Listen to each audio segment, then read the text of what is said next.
अल्लाहुम्मा सल्लि अला मुहम्मद व अला आलि मुहम्मद।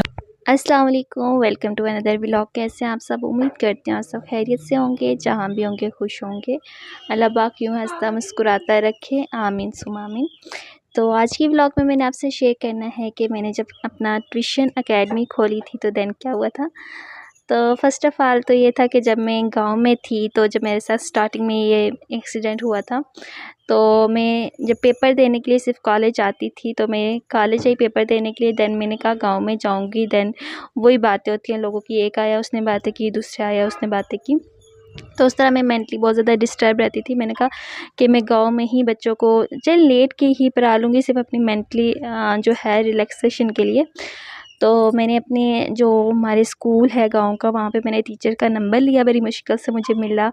तो खैर फिर मैंने उन्हें कॉल किया, मैंने उन्हें बोला कि आप ऐसे बच्चों को बोलें कि मेरे पास ट्यूशन के लिए आए ना। तो मैंने जब स्टार्टिंग में आई थी ना पेपर में, फ़र्स्ट पेपर था उस दिन मैंने उन्हें कॉल की थी। फिर मेरे पेपर ख़त्म हुए लास्ट दिन, जिस दिन मैंने गाँव जाना था उससे एक दिन पहले फिर मैंने कॉल किया, क्योंकि उन टीचर की तरफ से कोई रिस्पॉन्स नहीं आया था। तो फिर मैंने उन्हें बोला था कि ऐसे आपने मुझे कुछ बताया ही नहीं है, क्या या बच्चे आएंगे मेरे पास कि नहीं आएंगे ना। तो उन्हें मैंने फिर जब कॉल किया तो उन्हें कहती हैं कि जब बच्चों के पेरेंट्स ही नहीं मान रहे ट्यूशन भेजने के लिए आपके पास, तो फिर हम लोग कैसे भेज सकते हैं ना। तो मैंने बात की थी, लेकिन जब बच्चों के पेरेंट्स ही नहीं भेज रहे तो हम कैसे भेज सकते हैं ना। तो खैर मैं उस टाइम बहुत ज़्यादा मैं हर्ट हुई थी इस चीज़ से कि मेरे गाँव में ऐसे बस नहीं करना चाहिए था, क्योंकि मैंने फ़ीस के लिए भी नहीं किया था। मैंने ये नहीं कहा था कि मुझे फ़ीस दें, लेकिन मैंने सिर्फ़ इतना कहा था कि मैं थोड़ी-सी बिज़ी रहूँगी, अपना माइंड मेरा जो है वो उस तरह नहीं होगा, क्योंकि उस टाइम मेरे लिए बहुत बड़ा एक ट्रॉमा था ना जिससे मैं गुज़र रही थी। उन दिनों में ये था कि मैं गाँव में तो रहती थी, जो भी आता था देखने के लिए, ख़ैर मेरे मुँह पर तो नहीं फिर बातें करता था कि ये सुसाइड केस है, ये सब कुछ। तो उस टाइम मेरा सिर्फ़ एक ही फ़ोकस था कि मैंने अपनी स्टडी पर फ़ोकस करना है, अपनी स्टडी कंप्लीट करना है, इसलिए मैंने दुनिया वालों को बड़े फेंक दिया। मैंने कहा दफ़ा हो सारे, तो सबकी बातें, तो मैंने अपनी स्टडी कंप्लीट करनी है। लेकिन फिर भी ये होता था कि अकेले रूम में मुझे पूरा दिन लेटना पड़ता था। मैं फिर हो जाता है ना माइंड में इंसान का आता है। तो मैंने कहा था कि मैं ट्यूशन पढ़ा लूँगी बच्चों को, ये थोड़ी-सी मैं बिज़ी रहूँगी तो मेरा मेंटली में भी जो है रिफ्रेश रहूँगी ना। खैर ऐसा नहीं हुआ। पहले तो मुझे बहुत ज़्यादा उम्मीद थी, जब मैंने लास्ट टाइम कॉल किया था टीचर को तो उन्होंने जब ये रिस्पॉन्स दिया था, तो फिर वो भी मैंने मिडिल स्कूल में प्राइमरी स्कूल में जो है मैंने कॉल किया था। देन मैंने कहा था यहाँ से मुझे अच्छा रिस्पॉन्स मिला। फिर मैं हाई स्कूल में भी कॉल करके उन्हें टीचर्स के थ्रू मैं बच्चों को कहूँगी कि आप आएँ मेरे पास पढ़ने। ये नहीं है, मैं पहले भी जब स्टार्टिंग में 9th-10 में थी, मैंने स्टार्टिंग में किया था, ट्यूशन पढ़ाती थी। लेकिन फिर जब मैं अब्टाबाद आ गई थी फिर मैंने छोड़ दिया था, और उसी गाँव में मैंने टीचिंग भी की है स्कूल में। बस फ़र्क सिर्फ़ उनकी सोच में था। तो फिर मैं खैर अब्टाबाद वो गाँव गई, तो वहाँ पे मैं बहुत ज़्यादा तंग हुई। फिर मैंने स्टार्ट किया अपना सीएसएस का तैयारी, वो मैं फिर आपको कल वाली व्लॉग में शेयर करूँगी, तो उसमें मेरे साथ क्या हुआ था। तो खैर फिर हम लोग जब अब्टाबाद आए, तो मैंने फिर यहाँ पे जिस दिन मैं अब्टाबाद आई थी उसी के दूसरे दिन मेरे पास बच्चे आए थे पढ़ने के लिए। तो उनकी मम्मा इतनी खुश हुई थी कि मैं अपने बच्चों के लिए इतनी वो थी, परेशान थी, तो ऐसे शुक्र आप आई हैं, तो मैं अपने बच्चों को आपके पास भेजूँगी। तो मुझे इतनी अच्छी खुशी हुई इस बात से। तो खैर मेरे पास 3-4 बच्चे थे स्टार्टिंग में जब मैं आई थी, तो लेट के मैं पढ़ाती थी उन्हें। तो फिर मैंने उन्हें स्टार्ट किया, फिर ऐसे फिर वहाँ से हमने कहीं और शिफ्ट हुए, फिर वहाँ पे मैंने ट्यूशन पढ़ाया बच्चों को। पता नहीं अब ये मेरी गुड लक है या बैड लक है। जहाँ पे हमारा रूम था उससे नीचे स्कूल था, और ये है कि वो स्कूल पहले तो वहाँ पे कोई ट्यूशन सेंटर नहीं था जब मैं गई थी। उससे क्या आई थिंक 1 वीक के बाद वहाँ पे जो ओनर थे उस स्कूल की, उन्होंने वहाँ पे एकेडमी खोल दी। I think this is my bad luck कि ये होता है कि इंसान की किस्मत में जितना होता है वही होता है ना।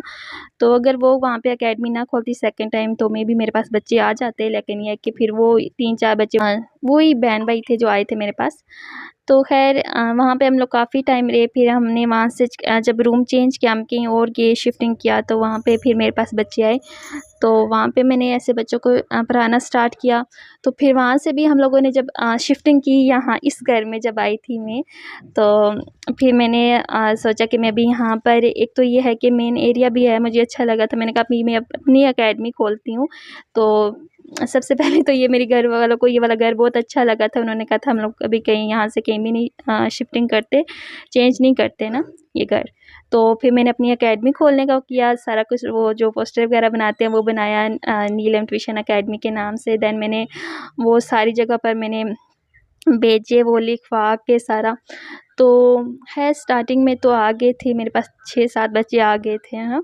और फिर उसके बाद जो भी आता ना तो खैर आ तो जाते, लेकिन घर में आके फिर बस वो मेरी हालत देखते कहते ये कैसे, वो उनके माइंड से और पता चल जाता है ना कि लोगों ने ज़्यादातर मुझे अगर रिजेक्ट किया, मतलब मेरे पास नहीं भेजे, वो सिर्फ इसलिए कि उनके माइंड में ये था कि ये तो पैरालाइज है, मतलब ये तो उनके ख्याल में डिसेबल है, बट मैं डिफरेंटली एबल हूँ, तो ये उनकी सोच है। और उसके साथ साथ ये था कि मैंने ऑनलाइन जो प्रेपरी होती है, मतलब एक ऑनलाइन वेबसाइट है जहाँ पे आप लोग आउट ऑफ कंट्री भी स्टूडेंट्स को टीचिंग कर सकते हैं, पढ़ा सकते हैं, तो उसमें भी मैंने अप्लाई किया था। खैर मेरा हो तो गया था, वहाँ पे भी स्टूडेंट ऑनलाइन मिलना स्टार्टिंग में बहुत डिफ़िकल्ट होता है, तो वहाँ पे मेरे पास स्टूडेंट नहीं आए थे। देन फिर मैंने छोड़ दिया उसको, तो मैंने छोड़ ही दिया ना ऑनलाइन वाले को। फिर मैंने कहा कि चले इंशाल्लाह आस्ता-आस्ता आते रहेंगे, बट मुझे कभी भी किसी ने मुँह पर नहीं बोला, लेकिन उनके फेस एक्सप्रेशन से शो हो जाता है कि उनके माइंड में क्या चल रहा है, क्या नहीं चल रहा। तो खैर ये नहीं है कि मैं जब ठीक थी, मैंने अकेडमी में भी टीचिंग की, स्कूल में भी टीचिंग की, एक्सपीरियंस भी है, सब कुछ है, लेकिन लोगों के फ़र्क है तो सिर्फ़ और सिर्फ लोगों के माइंड में है कि उनके ख़्याल में कि एक लड़की है चारपाई पर लेटी हुई, वो कैसे टीच करेगी, कैसे बच्चों को पढ़ाएगी, क्या ना। तो क्योंकि हमारे यहाँ ना बहुत ज़्यादा उस चीज़ को अच्छा समझा जाता है, फुली मेकअप करो, एक जो नखरे-शखरे करो ना, वो चीज़ अच्छी लगती है, लेकिन मैं इस तरह की नहीं हूँ। तो ख़ैर अभी भी मैं जो व्लॉगिंग करती हूँ, मतलब मैं सिंपल एक उसमें करती हूँ, तो मुझे तैयार-श्यार होना, ये इस तरह का होना या शो करवाना बहुत अच्छा नहीं लगता मुझे ये चीज़। तो आई थिंक यही चीज़ थी कि जब लोगों ने मुझे रिजेक्ट किया इस चीज़ में कि ये नहीं पढ़ा सकती, या बच्चे मैम इसके पास नहीं भेजेंगे, और जो भेजे भी उन्होंने भी कम फ़ीस पर, मतलब कि कम फ़ीस पर ना। तो ख़ैर मेरे मुकाबले में दूसरी जगह बेचना उन्हें अच्छा लगा, लेकिन मेरे पास नहीं अच्छा लगा, लेकिन फिर भी मैंने हिम्मत नहीं हारी, मैंने कहा इंशाल्लाह मैं इस दुनिया को बताऊँगी कि स्पेशल होना वो नहीं है, तो गुनाह का काम नहीं है, ना ये कोई बहुत बड़ा काम है जो हम लोगों के साथ हो गया। और मुझे सिर्फ ये है कि मैंने इस सोसाइटी का माइंड चेंज करना है। चले मेरे साथ तो ये भी हाफ लाइफ में से ये हुआ ना हादसा, मैंने इतना कुछ फेस किया, तो वो लोग कैसे फेस करते हो कि जो कि स्टार्टिंग से ही एक स्पेशल पर्सन की तरह लाइफ जी रहे हैं, उनके साथ कैसा रिएक्ट करते होंगे ये दुनिया। तो मैंने इस सोसाइटी को इंशाल्लाह चेंज करना, और चेंज करके रहूँगी इनके सोच को, कि जैसे आप लोगों की लाइफ है, आप लोग का एक हिस्सा है, इसी तरह हम स्पेशल पर्सन का भी इस सोसाइटी में, इस दुनिया में एक हिस्सा है। Then I open my own YouTube channel, और उस पर मैंने जब काम किया और मुझे हो के मैंने अपलोड किया चीज़ें वगैरह, तो मुझे सैटिस्फैक्शन मिली खुद के पर। तो बस इतना ही था, मिलते हैं अपनी नेक्स्ट व्लॉग में, तब तक के लिए अपना बहुत सा ख्याल रखिएगा, दुआओं में याद रखिएगा। खुदा हाफिज़। और नेक्स्ट व्लॉग में मैंने आपको बताना है कि मेरी CSS की तैयारी मैंने कैसे की थी, और मैंने क्या किया था उसका। खुदा हाफिज़।